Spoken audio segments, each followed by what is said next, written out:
The DepEd Quezon family, principals and teachers, members of the academic, members of those of the school, the faculty, the administration, lalo na ang ating mga kabataan kung bakit tayo dito lahat. My fellow public servants from the local government, youth leaders and participants present here today at the Quezon Province Young Leaders Convention. Ladies and gentlemen, ang ating mga kabataan, a good and pleasant morning to one and all. Thank you very much for the warm welcome that you have given to me once again in the beautiful city of Lucena. Thanks.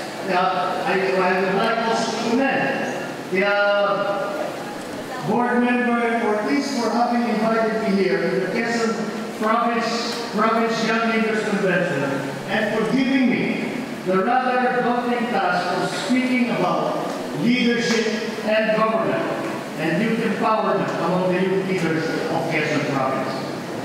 Let us be clear from the outset that my qualification for this speaking engagement is my being an elected leader, your elected senator of the government of the Republic of the Philippines. For the information of our young participants here, or to refresh the memory of the more mature or the wiser of the audience, bawal kasing gamitin yung salitang old. So, the more mature and wiser of the audience, I was elected into the Senate of the Republic thanks to the more than 13 million Filipinos who put me into office and to whom I shall always be grateful and to whom I have taken an oath to serve. My leadership experience in the field of politics dates back to 1980 when I was first elected into public office as Vice Governor of Ilocos Norte. I soon became governor of the province and I served 3 terms. And from there, I moved over from public service in local government into the Philippine legislature. First as a representative of the 2nd District of Ilocos Norte and now as a senator of the Republic. Because of my experience, I have held both executive and legislative positions, and the only office I cannot possibly hold throughout my career as a public servant is a post in the Philippine judiciary, as I am not a lawyer. Of course, unlike my father, I did not study to become a lawyer, which, as you know, is necessary to become a member of the judicial department.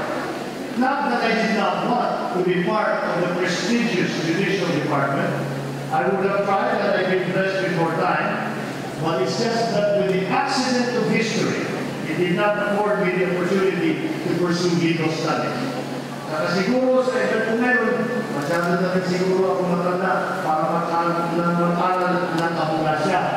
Marami kong masyadong ginagawa. Zeroing in on our topic for today's event, leadership and youth empowerment. Allow me to share with you the following points that I would like to emphasize. Let me state, first of all, that this Young Leaders Convention, organized by your local leaders of Quezon Province, is an effective and most appropriate avenue for this noble objective.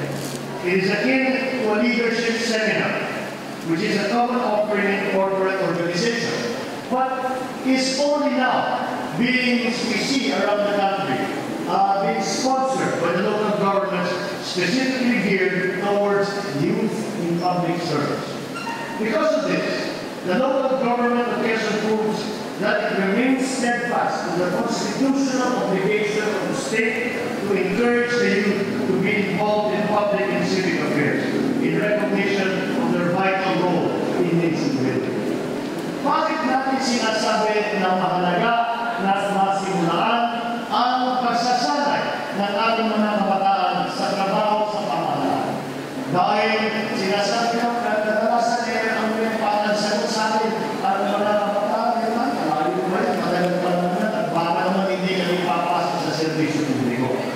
Dahil para sa akin, kaya ako ay congressman, una-una, kaya bilang congressman, sinulat ko ang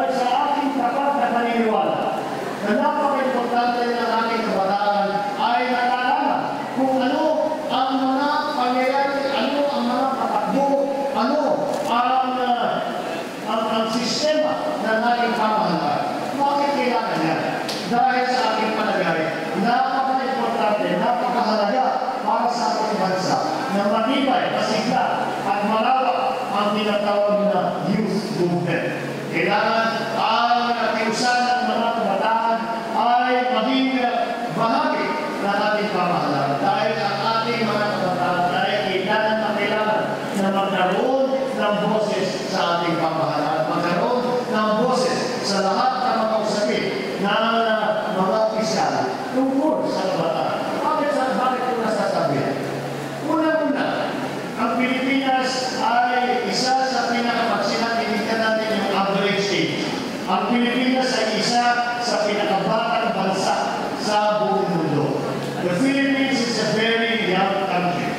And the largest demographic, ang pinakamalaking sektor sa buong Pilipinas ay ang sektor ng mga kabataan.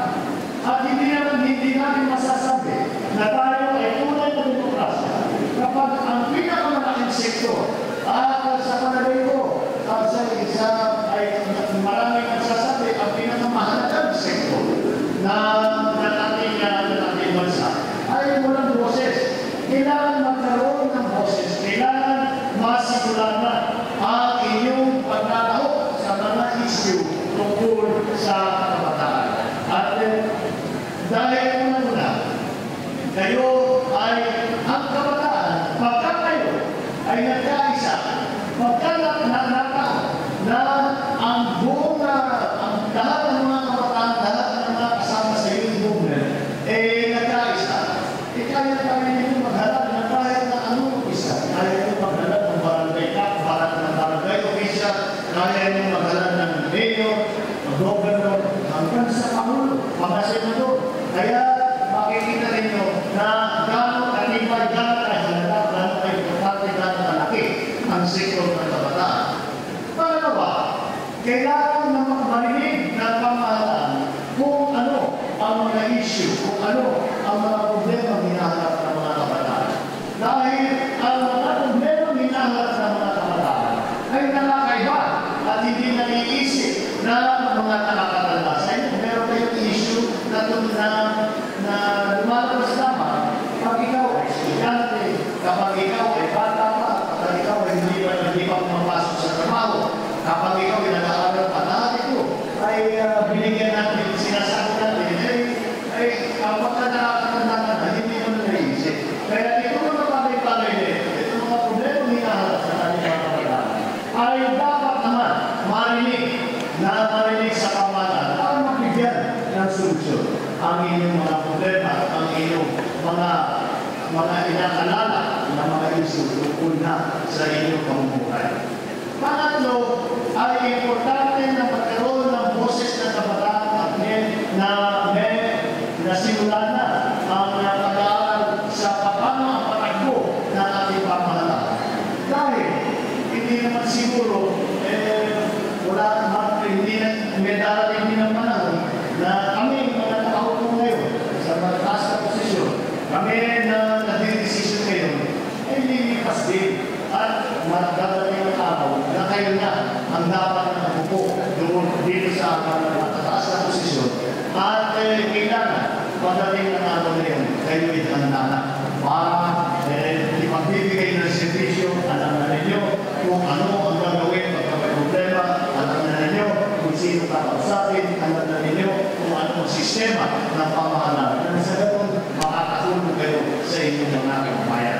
Napaka-importante yan. At ito'y panindigan na marami sa ating mga umpisa. At dahil kailangan na lang na ito ay pinaka-importante na kailangan pagbigyan ng pansin. Siguro natungkulan pa tayo noon na bigyan ng pansin ng ating mga kabataan. Pero ngayon, nagbabago na at nakikilala na kung ano ang importansya ng mga kabataan. Hindi naman sa pang-araw-araw na buhay kung hindi pati sa ating pamahalaan at sa pagpatakbo ng ating pamahalaan. Kaya naman, ngayon ang pagkakataon naman, ako yung naging senador at ako ay nakalagay bilang chairman ng Committee on Local Government. At ito ay nagkataon pumunta sa akin ang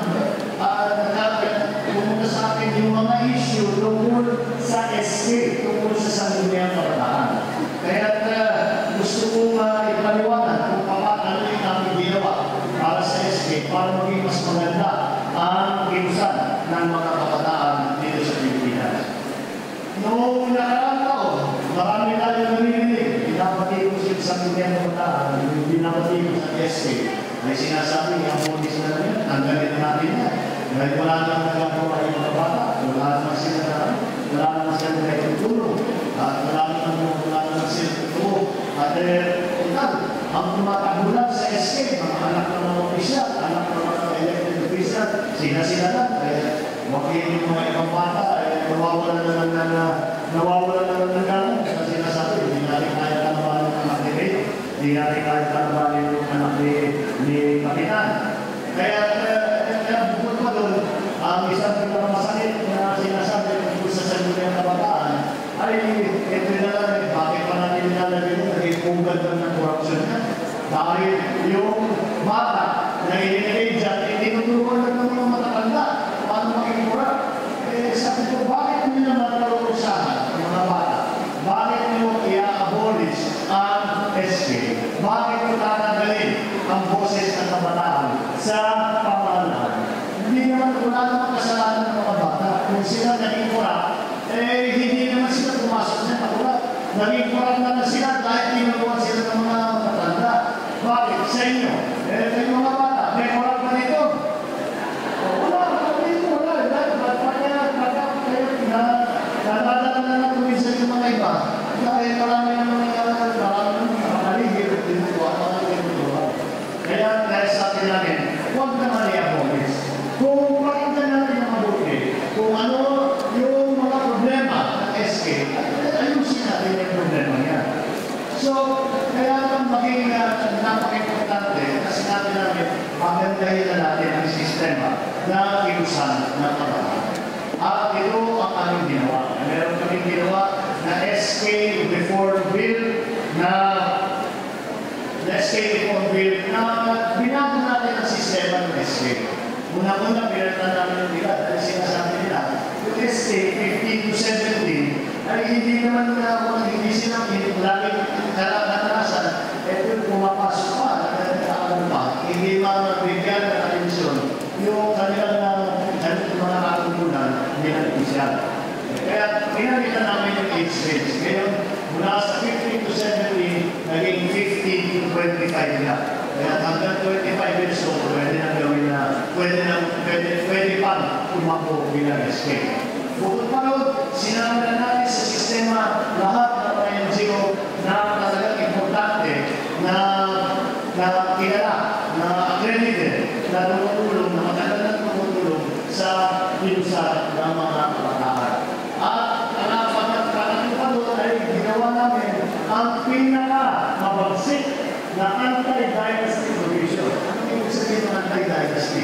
Para yung mga kabataan ay hindi yung paulit-ulit na sila ay pamalik-balik sa parehong posisyon.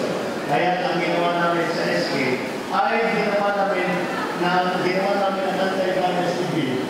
Lahat ng anak ng elected official at ng appointed official, pati appointed official, ay hindi na maaaring tumakbo bilang kandidato sa sangguniang kabataan. Kaya ito ang aming paraan upang ipagpatupad ang ating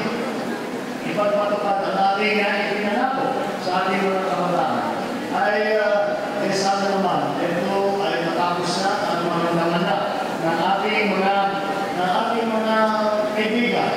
Kasama natin si Congressman Lumado, si Pagkasabi na maging ating champion sa House of Representatives. Para naman, makita natin na mas lalong sisigla, mas lalong tamawa ang involvement ng ating mga kabataan sa pamahalaan at sa lahat ng ibang bagay.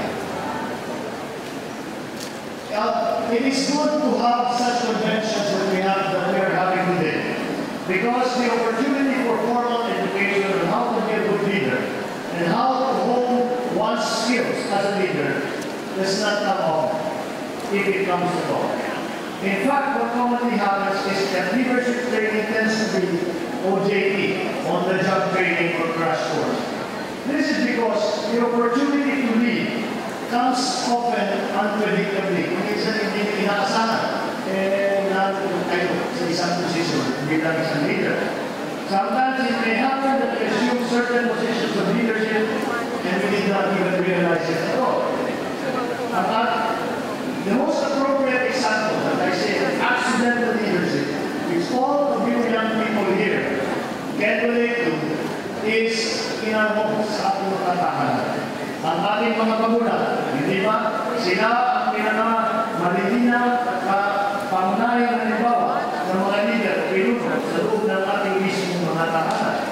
Isa pang halimbawa, kapag ikaw ay isang kuya o ate sa inyong mga nakababatang kapatid, hindi ba nagkakaroon kayo ng responsibilidad sa inyong mga kapatid kung sila ay maalagaan at mahuhog bilang mga mahuhuling hirap. Kaya naman, napakalaga ng ating mga ate at kuya, hindi lamang ang ating mga magulang, ay makatayo bilang mabubuti at epektibong mga leader. In my case, my family has played a great part in my life as a political leader, more importantly as a public servant. Having been born to parents who were both public servants. Ang aking ama, ang Pangulong Ferdinand Marcos ay dating Pangulo ng Pilipinas.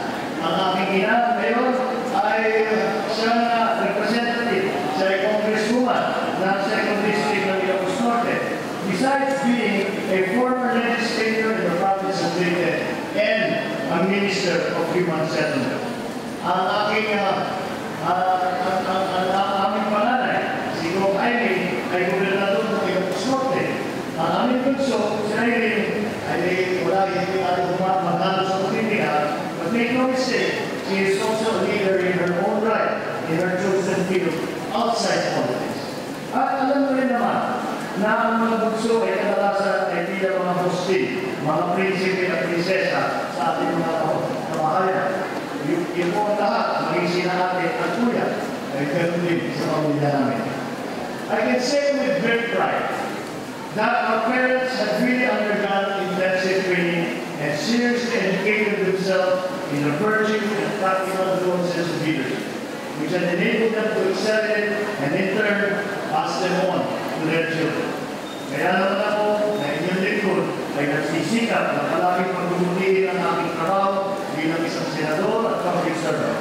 Itinuro ito sa akin ng aking mga magulang ang nakalagaan ng pagsisikap at pagpapabuti ng kakayahan ng mamuno ng komunidad at ng kapwa Pilipino. Kahit sa ating sariling mga buhay, tayo rin ay tumatayo bilang mga leader. Tayo ay may mga responsibilidad sa ating mga sarili upang mapabuti ang ating mga kalusugan at ang ating kalagayan ng estado sa buhay. Walang araw, kung ito naman sana natatagal, kayo rin ang magiging mga parte ng pamilya at mga ina ng tahanan. Another example of accidental leadership happens in another part of your lives. Sa eskwelahan ninyo. I'm not referring only to the student council. Opportunities to lead also spring forth from within the classroom. Isn't that oftentimes we elect our classmates to leadership positions in the class on the basis of their merit, characteristics, and attributes that make them fit for a given position? Halimbawa, yung maganda sumula, anong gagawin na? Gagawin natin sekretarya. Yung medyo sisika-sika, malakas ang boses, anong yan? Sergeant at arms. Yung pinakamaganda at magaling sabihan, yan ang magiging biyaro. Yung pinakapogi, yan ang escort. Yung pinakamaganda, yun ang maging views. At kapag matalino naman, maraming kaglay, magagandang katangian, siya ang magiging presidente. In my case, pinagmamalaki ko na madalas akong mamamili na magkasabay bilang class president at class escort. Hindi ko yung sinasabi ko naman. Maraming lang sa inyo. Pero, nasapat na rin ako dyan sa student government. At yun lagi ang nalalagay. Siguro kasama na rin yun yung aking kamay Pangulo ay ginagawa ko class president. And